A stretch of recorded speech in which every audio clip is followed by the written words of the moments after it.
Ugh, ads are such poop. Subscribe to Acast Plus now to skip ads and more for just $1 a month. Click the link in our show notes to learn how. And hey, we're on Patreon too. Your support helps cover the cost of running a podcast. For $2 a month, you can get early access to all our episodes ad-free, plus bonus episodes exclusive to Patreon subscribers only.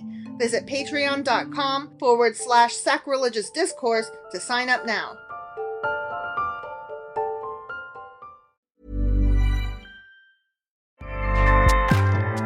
Acast powers the world's best podcasts. Here's a show that we recommend. Hi, I'm Dory Shafrier, and along with Kate Spencer, I host Forever 35, a podcast about the things we do to take care of ourselves. Join us every Wednesday with guests like author Phoebe Robinson, chef Samin Nosrat, actress Busy Phillips, and even former Secretary of State Madeleine Albright. On Mondays and Fridays, we have mini episodes where we answer listeners' questions on everyday problems like how useful a butt mask really is, how to deal with a petty friend, or how to relax after a long day. So join us Monday, Wednesday, and Friday on Forever 35, where we're not experts, but we are two friends who like to talk a lot about serums. Acast helps creators launch, grow, and monetize their podcasts everywhere. Acast.com.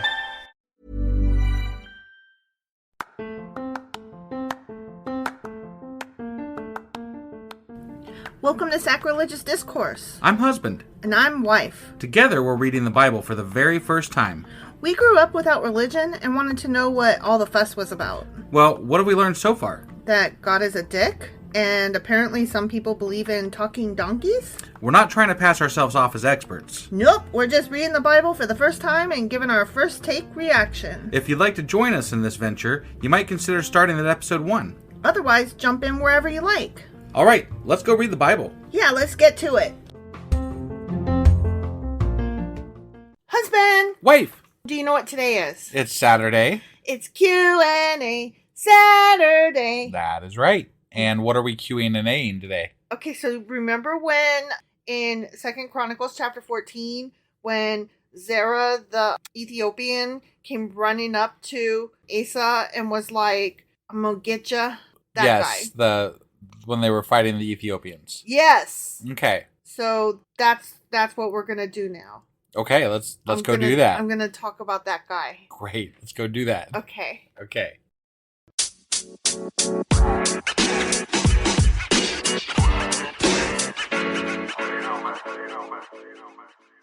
Okay, so do you remember in 2 Chronicles Chapter 14, which was on Thursday, when Zerah the Ethiopian was like going on? Yeah. Okay. Yeah. So he himself is most likely to have been Nubian or Sudanese or who even the fuck knows. Okay. Because he might also have been a Cushite. Okay. Okay. Sounds like he was a lot of fucking people. He was a lot of fucking people. He may also have been a general in the army of Pharaoh Asorkin. Either the first or the second. We don't know. Okay. We haven't decided. Right. And he may actually have been Pharaoh Asorkin the first or the second. Was he also Big Bird? Up in the air? It's out there. It's up there? Yeah. Okay. It's generally been contended by scholars that Zerah was Asorkin the first king of Egypt. Okay. Okay. The only problem with that is that Asorkin, like his father Shishak, he was not a Cushite. He was a Libyan. Got it. Because we need to add more things to the mix than... Right. Yeah, okay. And Zerah, was probably a Cushite. Okay. So I'm a little lost, to be honest. That's a lot of fucking people. It's too many. That are all the same people. Yeah. It's too many. I don't know where we're at with that now. He was somebody. He was somebody. Or he was nobody. That is also a possibility. Right. Okay. Okay. He was the governor, maybe, of a Cushite colony, which was established by Shishak. Maybe. Maybe. Yeah. It is more probable, however, say some, that Zerah was a Cushite chieftain from the vicinity of Gerar, which that was where all that fighting took place. Right, but just the vicinity. Mm-hmm. Okay. Who raided and plundered the surrounding areas, which could have been why dude was like, coming after him. Okay. Because maybe Zerah didn't just take his 1 million strong army to Asa. Maybe Zerah was running around raiding shit, and Asa was like, I've had about enough of your shit. Got it. Who even knows? I mean, if you have 1 million people, why not just go around raiding stuff, right? I guess. But that's a horde. But maybe it was more like, it might have been more like 10 people. Right. Because they're counting him as 30 different people, so. Yeah. Well, that and the Bible has a lot of hyperbole in it, particularly the Chronicler. Not that. Right? So, there's a story in the Agada, and do you remember what the Agada is? Yeah, it's the supplemental material for the Torah. Yeah, one of those supplemental. Right. Yeah. It's like the supplement to the supplement. Got it. So in this particular story, Zerah was, for a short period, the owner of all the wealth in the world. All the wealth. That is rich. Every bit of it. Which he acquired by capturing from Shishak those treasures which the king had taken from Rehoboam. Got it. So nobody had anything else that was wealth. I'm just making sure I had that straight. Okay, but did you hear that? Did I hear what? Oh my God. I hate you so much. The way that Zerah got all of the gold. Yeah. Got all of his riches, was when Shishak had taken those from Rehoboam. Got it. Okay. Yep. These were the treasures which the children of Israel had taken from the Egyptians at the time of the Exodus. So here's these Egyptians, right? And they've got all this gold. And then the Exodus happened, and the Israelites were like, hey, while we're exiling, we're just going to take some of your shit with us. Thanks, bye. But did they? I felt like they just left with what was on their backs, basically. That's the story in the Bible, but we're not reading the Bible. At the moment, we're reading from the Agada. Got it. Okay. All right. Slightly different story. Yeah. And so anyway, the Israelites, they took the shit, and then they went and set up their own camps, East Side gang, West Side, all of that. Yeah. Judah, Israel. Yep. Okay. Yep. All of that. And then, so then Rehoboam has all this shit, right? But then Shishak comes along and he's like, by the way, give me my shit back. Okay. And so he takes it back to Egypt, right? Shishak wants his shit back. Exactly. Got it. And then Zerah got it from Shishak. Okay. In this story. Okay. And so that was how Zerah became the owner of all the wealth in the world. I see. Okay. I see. So it was shit that started in Egypt and then passed around. I think that's how back. you could define pretty much all of religion. Shit that started in Egypt. And spread all around. Yeah, it's true. So, okay. These were the treasures, blah, blah, blah, from the Exodus, okay? Okay. Ultimately, however, these treasures reverted to Asa when he defeated Zerah the Cushite in battle. So, oopsie, the Israelites got the treasure again. Okay. All right. Yep. In the book of Kings, in the Bible, like... First Kings, Second Kings. Mm-hmm. Yep. Which doesn't mention Asa's defeat of Zerah. Mm-hmm. Asa is described as being extremely weak from a defensive point of view. Okay. Yeah. And biblical scholars regard the idea that Asa could defeat an enormous Egyptian army to be completely untenable. It's so unlikely that Asa could have beat Zerah's So ass. are you saying that the chronicler made some shit up? The chronicler is a big fat hog liar. No way. I hate that guy. I don't believe it. More recent said scholars... my sarcasm. Anyways, more recent scholars consider that Zerah the Cushite may have been a military commander under Asorkin I rather than a pharaoh, which, we already said. And I want to apologize if it sounds like I'm saying things more than once. It's because I got all this information from several various sources. Sure. So he maybe was a pharaoh, maybe was a chieftain, maybe was under the pharaoh, who fucking knows. But maybe none of this happened because the chronicler just made the shit up. That is also a possibility. Right. Although This is not the chronicler. This is the story from the Agata. Oh, okay. Okay. All right. So Zerah may have been born in Ethiopia and married into the royal family of Egypt, thereby inheriting the throne. Okay. Or he may have invaded Judah after passing through Egypt with the Pharaoh's blessing, as you do. Right, as you do. Yeah. Another possibility is that this Ethiopian Zerah was a nomadic leader of Arabians associated with the Midianites. Okay. Why not? Let's pile another one on there. Sure. Yep. Like, whatever.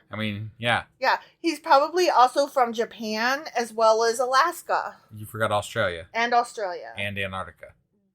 No, not Antarctica. No. Why? Because you can't make nothing out of something? Because you can't make something out of nothing. Because I wasn't in the mood for Antarctica that day. Okay. All right. Okay, so that's the end of that story. Okay. Now, a generation ago, so we're talking like within the last 100 years, right? The entire story within the last 100 years. Of modern history, like yes, now. a generation ago. Sure, okay, just clarifying. Yeah. The entire story of Zerah's conquest of Asa, coming as it did from what we consider a late source, Second Chronicles. Yeah. Is a not early source. It's a late source. It was, So because it came from a late source, as recently as just a generation ago, this story was regarded as apocryphal. And apocryphal, to remind you, is a story that is not considered Bible canon. It's non-canonical. Yeah. Right. Wow, that was a good word you threw out there. Okay, so that's the end of Zerah, okay? Okay. But I just couldn't let go of this Ethiopia story, okay? Yeah. Remember last week when we were like, what? The Ark might be in Ethiopia? What the fuck? Right. Okay, so I was like, hey, while I'm talking about Zerah, I got a question. Gotta go back to the Ark. You know? I got a question for Google. Yeah. And so I typed in, is the Ark? And it autofilled the rest of the question, I kid you not, was of the covenant in Ethiopia. Wow. Yeah. Either it's listening to us a lot. Could be. Or that's crazy. Or we're not the first people to read this way and to ask this question. Right. Which always makes me feel really good because it means that there are other people out there. Like, we're on the right track. You know what I mean? Yeah, we're asking the same questions that other people are asking. Right. So it makes me feel less dumb. I wouldn't say it necessarily makes me feel smart, but it makes me feel less dumb if a lot of people are asking the same questions that we're asking. Right. So, is the Ark of the Covenant in Ethiopia? Who the fuck knows? I'm going to tell you. Okay? Okay. Now, according to Ethiopian tradition, the Ark of the Covenant is preserved in the ancient holy city of Aksum. For centuries, the great relic was kept in the Church of Mary of Zion, where the Emperor Ieyasu is recorded as having seen it and spoken to it in 1691. Wow. That is relatively recent. Yeah. Okay? Yeah. It gets better. Okay. Now it is kept in the chapel of the tablet, which was built beside the church during the reign of the last emperor, Haile Selassie. Do you remember that name? Yeah, kind of. He was the last emperor of Ethiopia. Oh, the one that reigned. He was deposed in 1974. Right. A year before I was born. Yeah. So that's crazy. Yeah. The relic is entrusted to a single guardian who burns incense before it and recites the biblical book of Psalms. No one else can approach it, including the high priest of Aksum. Boy, God must get bored in there, just sitting there by himself. It's been like over and 1,000 just like a years. monk, a virgin monk, just sitting there.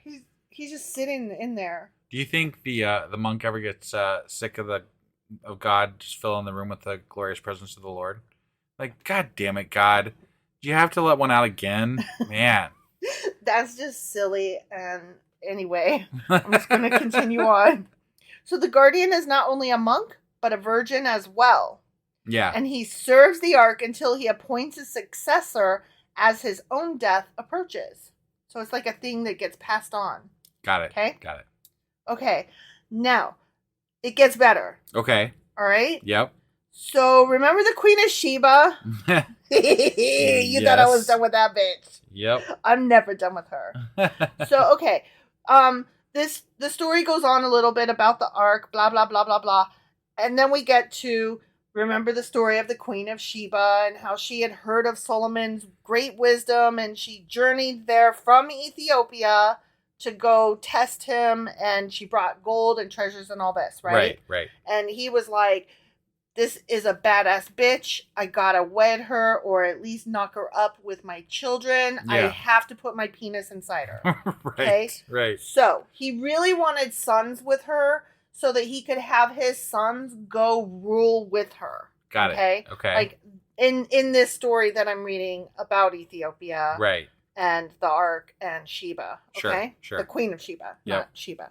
So the Queen of Sheba did conceive a son, which I believe his name was Makeda. Makeda or something like that. Yeah. Right. Okay. And after he had grown, he set out from Ethiopia to visit his father. Okay. In Solomon. Yep. Okay. Solomon anointed him as king of Ethiopia and then instructed the elders of Israel to send their own sons to Africa to serve him as counselors. Now, because the young Israelites were desperately unhappy that they would never see Jerusalem and its temple again, they decided to carry the ark with them. Oh, shit. Right? Wait, where did you read that? Like, where did that come from?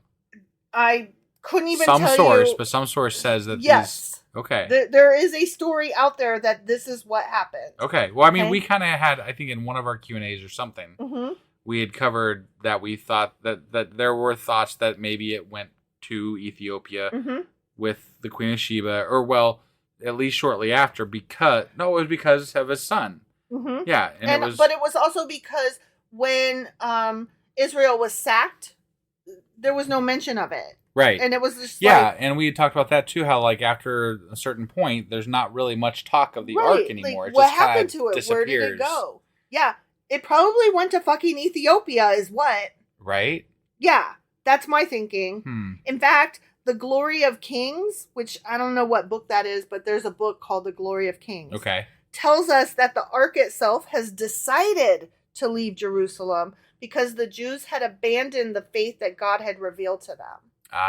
So it allowed itself to be carried to Ethiopia. Got it. Do you think they had Levites carry it the whole way?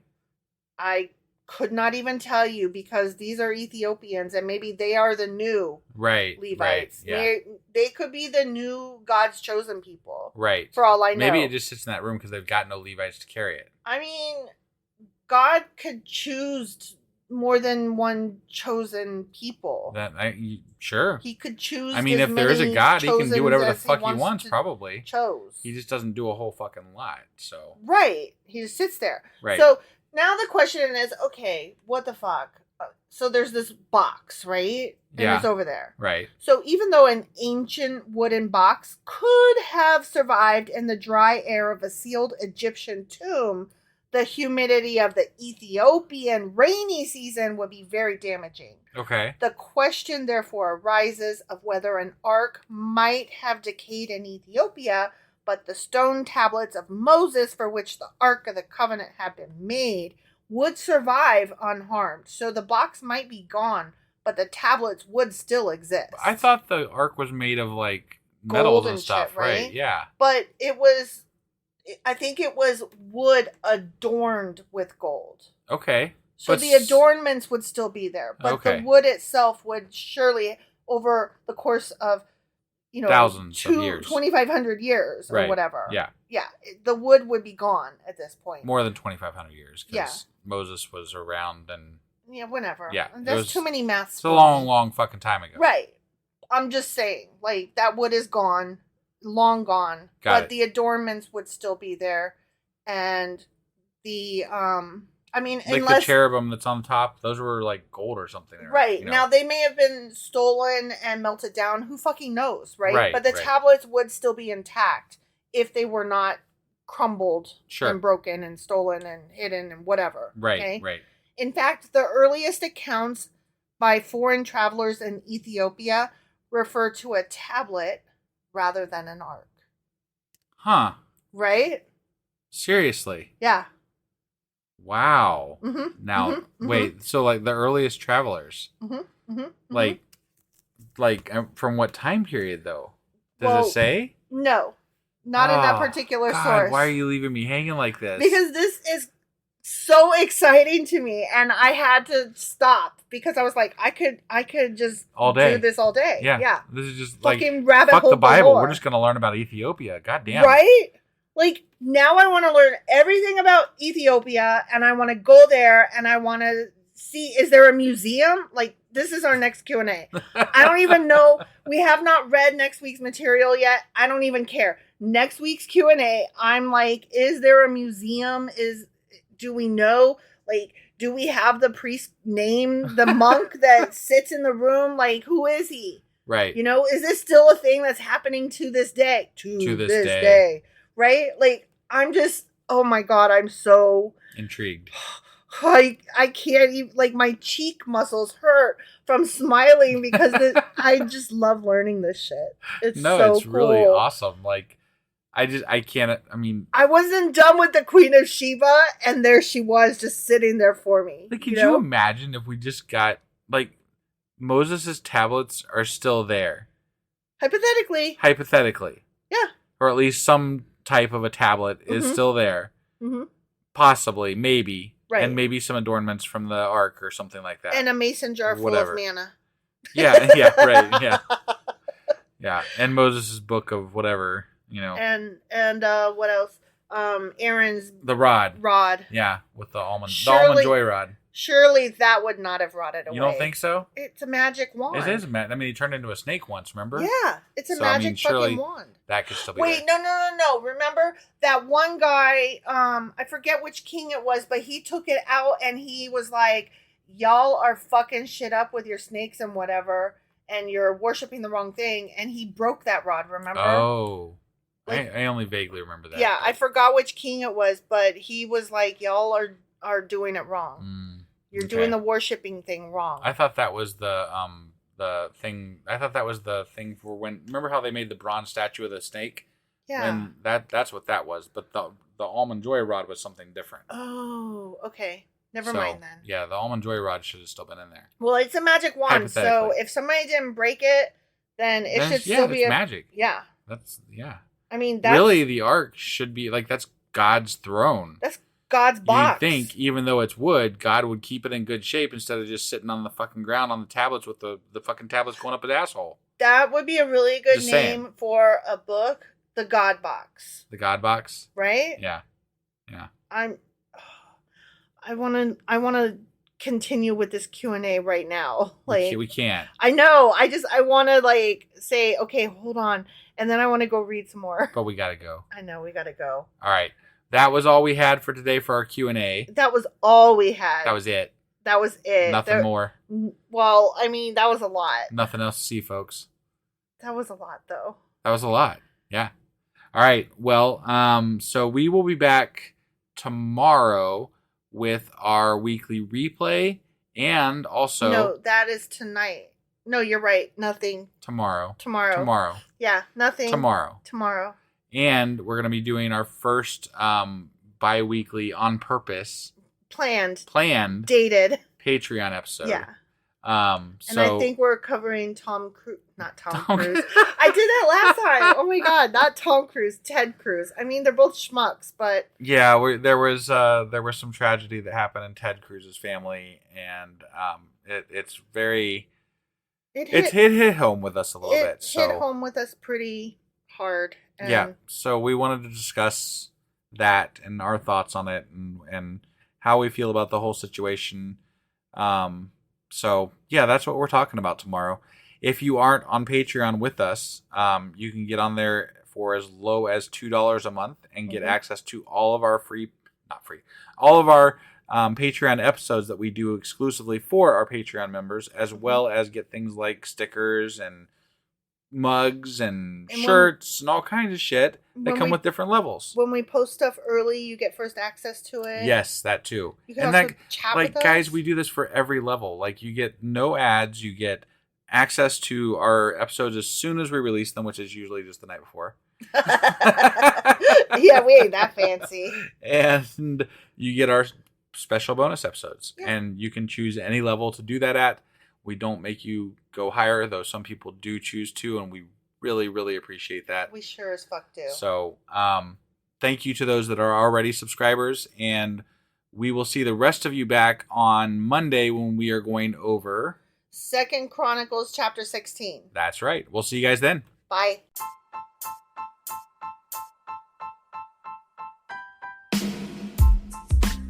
Hey, wife, I guess that's the end? But husband, that's just sad. It doesn't have to be. We are on lots of social media platforms like Twitter. Our handle there is sacrilegious_D. For D's nuts. Oh my God. Stop doing that. Anyway, we're also on Facebook, Instagram, and Pinterest. There's a link to all of our social media sites at our website. Ooh, we have a website? Yeah, it's sacrilegiousdiscourse.com, where you can also find a link to our merch shop. We have a merch shop? Yep, we have podcast-themed clothing, mugs, notebooks, and more, as well as an atheist and science-themed products. Wow, our fans should really go check that out right now. Definitely. They can get in touch with us by sending an email to sacrilegiousdiscourse@gmail.com. But before they do that, we could really use some help. Oh yeah? With what? Well, it's not free running the podcast, and we need some financial support in order to get better equipment, which will free up time so we can concentrate on our podcast and our fans. Okay, so what should they do? Head over to patreon.com/sacrilegiousdiscourse and sign up as a contributor on our podcast. Supporters there receive additional bi-weekly episodes that we record just for our Patreon members for as little as $2 a month. Also, we'd really appreciate it if you would like and subscribe on whatever platform you're using. And Apple Podcast reviews help us out tremendously. Like and subscribe. Leave an Apple review. Join us on Twitter. Support us on Patreon. That's a lot of instructions. Don't forget to say thanks. Thanks. Okay, bye.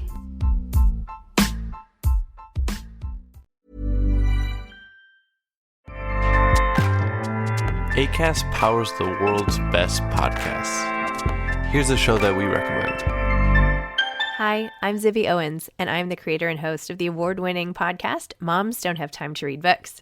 I am a mom, and I am a huge reader. If you love to read like I do, and I've dedicated my whole life to it, I am also an author, a publisher, and a bookstore owner.